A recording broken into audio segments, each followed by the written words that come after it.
Hi hello guys, welcome to our channel. இன்றைக்கி நம்ம சேனலில் கேரம் போர்ட் கேம் தான் விளையாட போகிறோம். இது நிறைய பேர் விளையாண்டுருப்பீங்கன்னு நினைக்கிறேன். இது வந்து first level, second level, third level தான் நம்ம விளையாட போகிறோம். ஃபஸ்ட்டு வந்து பார்த்தீங்கன்னா ஆப்போனன்ட் ப்ளே பண்ண போகிறாங்களா, நம்ம ப்ளே பண்ண போகிறோம்னா பார்க்க போகிறோம். இப்போ யார் ப்ளே பண்ணுறான்னு பார்க்கலாம் வாங்க. ஃபஸ்ட்டு அதாவது யார் ஸ்டார்ட் பண்ணுறாங்கன்னு பார்க்கறது தான். ஃபஸ்ட்டு வந்து ஆப்போனன்ட் தான் கிடச்சிருக்கு. இப்போ வந்து பார்த்திங்கன்னா நம்மளுக்கு கிடச்சிருக்கு. எந்த காயின் அடிக்கிறதுன்னு எனக்கு ஒன்றும் புரியல.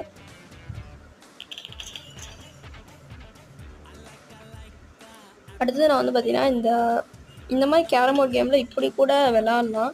எனக்கு எப்படி இப்படி விளாட்லான்னு தெரிஞ்சதுன்னா, அதாவது பின்னாடி ஸ்ட்ரைக்கர் அடிக்குது, ஆப்போனன்ட் விளாட்றது பார்த்து தான் எனக்கே தெரியும். பவுல் விழுந்துருச்சுன்னா அவ்வளோதான், நம்ம போட்ட கைன்னு நம்மளுக்கு வேணால் பெருமை வந்துடும். பவுல் இல்லாமல் இருந்தது அது பெரிய விஷயம். இப்போ நான் வந்து பார்த்தீங்கன்னா இதை போட போகிறேன். இதே மாதிரி அவங்கள பார்ட் 2ல் வந்து பார்த்தீங்கன்னா சந்திக்கிறேன். பாய் பாய்.